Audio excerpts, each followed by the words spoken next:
Alright, good morning. We got a Bible study to start the day. It's the second full day in Charlotte. We got some cool stuff planned for the day, but we're starting off the day with the word. I was kind of going through, I already did like one I posted on Snap, but what I really want to go over is something in Hebrews. So, and I just felt like going to Hebrews. So I'm in Hebrews 9:11, the blood of Christ. And now I like underlined a bunch in this passage.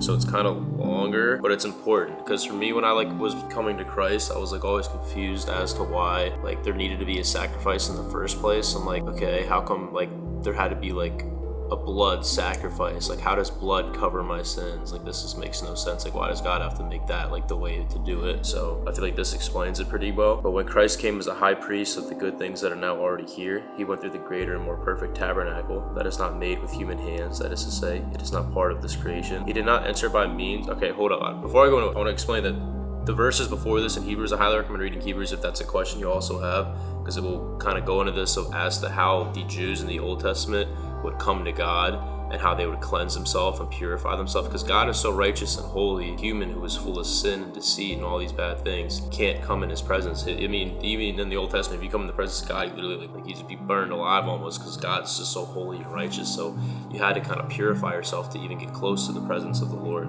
because he is just so pure. So yeah, getting back to it, he did not enter by means of the blood of goats and calves, but he entered the most holy place once for all by his own blood, thus obtaining eternal redemption. The blood of goats and bulls and the ashes of a heifer sprinkled on those who are ceremonially unclean sanctify them, so that they are outwardly clean. How much more then will the blood of Christ, who through the eternal Spirit offered himself unblemished to God, cleanse our conscience from acts that lead to death, so that we may serve the living God. So basically, they would sacrifice goats, calves, heifers, like the blood of these animals, because the life of the flesh is in the blood. When you die, when you sin, you die. You die. Your spirit is dying. So in order to redeem that spirit that was lost, there has to be an atonement, a sacrifice of blood, because the life of the flesh is in the blood. So you take the life of one thing, kind of give life to another. So that's why they would have sacrifices of like these goats and calves and stuff. But it's talking about Jesus, who was completely clean and unblemished, offered himself to God.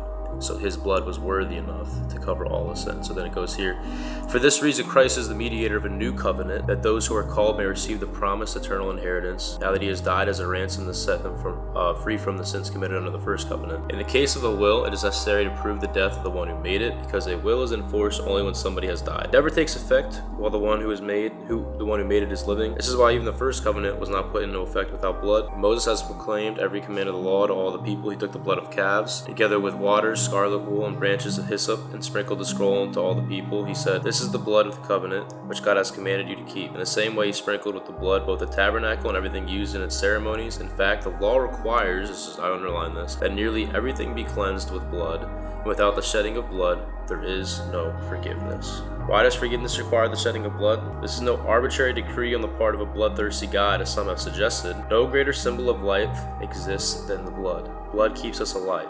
My fault. The life of the flesh is in the blood. That's what I was talking about earlier. Jesus shed his blood, gave his life for our sins, so that we wouldn't have to experience spiritual death and eternal separation from God. Jesus created life, not death. With his own life, he paid our penalty so that we could live. After shedding his blood for us, Christ rose from the grave and proclaimed victory over sin and death. To explain it, there had to be an atonement, because when we all sin, especially the sins of all of humanity, are so great, no amount of sacrifices of bulls, calves, heifers, whatever, could cover the weight of the sin of the world. The only type of, I guess, bloodshed that would be worthy enough to atone for the sins of humanity is the own blood of God's only Son, is God in the flesh. It's something that's so pure and so unblemished and so holy, it's able to cover past, present, future sin and create a new covenant. It says that he's a mediator of a new covenant. Right? The Old Testament, like the Old Testament law, the laws under Moses, all that stuff, the Old Testament law was fulfilled by Jesus, who's now the mediator of a new covenant. Now we're under the covenant of like grace, mercy through Jesus Christ. So yeah, that just, I feel like helps explain why there had to be an atonement, why there had to be a sacrifice in the first place. So yeah, pretty tired. But we're about to go to Target, I think, here soon. Then I might go on like a little run. Yeah, I started journaling, which has been cool. I got a prayer journal. I got this is like more Christian based, that I'll like write stuff down. This is more like personal life stuff. So yeah.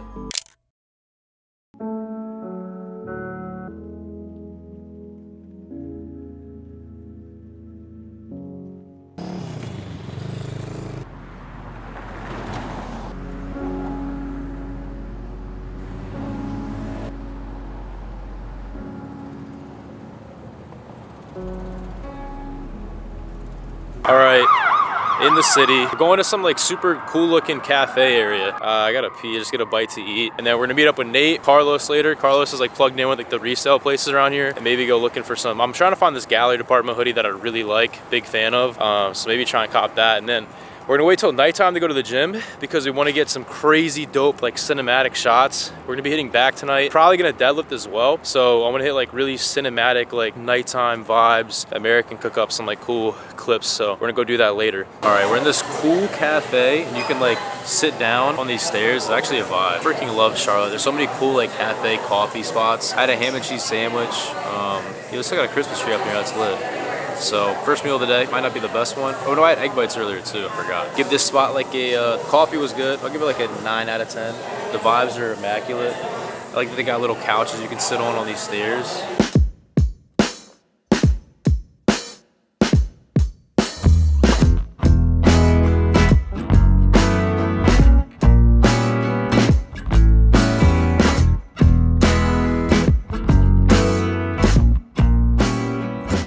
Some hard ass shit here though.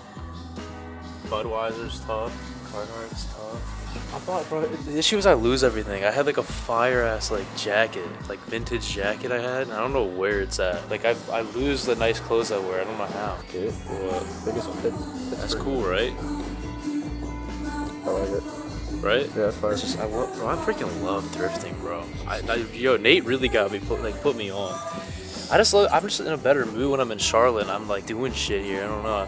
Versus Maryland, I'll just stay in my room all day. All right, so we tracking this too. I'm gonna put you guys on, bro, because this could be controversial. But bro, if you struggle with talking to women or getting women attention, not that I'm good at it either, but the key to like having a good fit that a girl's like, damn, that's kind of like an attractive fit. You have to have a little bit of zest in it. So like, see how this hoodie's cropped a little bit, right? You might say like, yo, that fit is mad zesty. Promise you. A woman would be like, yeah, that's actually kind of fire. You know what I'm saying? Because like, I mean, it shows that you're not like, you're confident enough in your masculinity that you can throw on a little bit of zest in there, and it's still completely straight. But like, do you know what I'm saying? Yeah. Like girls kind of like they relate, so they're like, yo, that's kind of fire. Like, yo, that's different. Like that's different. Like, so, but then if you get too much, then it's like, all right, like dial it back a little bit. You just can't paint your nails and shit. Yeah. I did that one time, got in trouble. There's got to be some more like ripped. You know what I mean? Like that, the hoodie I'm getting, there's gotta be something like that. That's what you gotta look for. Dabble with the Carhartt? Did we just send it? I think so. The black one or? The black one. Wait, what's the brown? That brown one? What? The brown. They need the hood though, no? Oh, yeah. I think you have to have the hood. This one? Well, this brown one ain't bad. Yo, Elijah said, if you find anything that my dad would rock it at thrift store, cop it, and I'll Venmo you. He said he wants something. These are fire, by the way. I appreciate it. I like it. Thrift haul. So, bro, I can't fold things. It's whatever.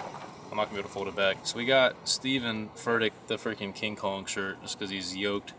It's a little Christmas gift. So something slight, nothing crazy. Good little pump cover though, right? Next up we got this, which I don't know if I'm like crazy big on, but I don't know. I like Old Champion stuff, and it looks like tight around the waist, so that's kind of fire. Weird color, but you know, I'll take it. We got like a long sleeve polo, nothing crazy, it's just a good price and it's soft.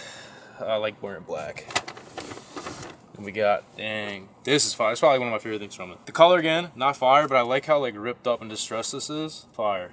Adidas hoodie, old Adidas hoodie. Might be the best piece. Put that on.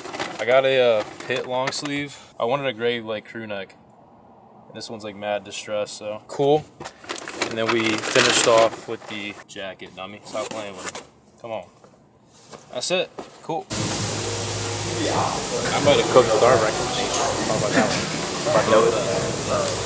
This is the nah, bro. I just got steak, bro. Special. Best. This shit looks phenomenal. I had to get some noodles, bro. Yo, you should like write songs or something. That'd be crazy. Ever think about that? You ever think about that?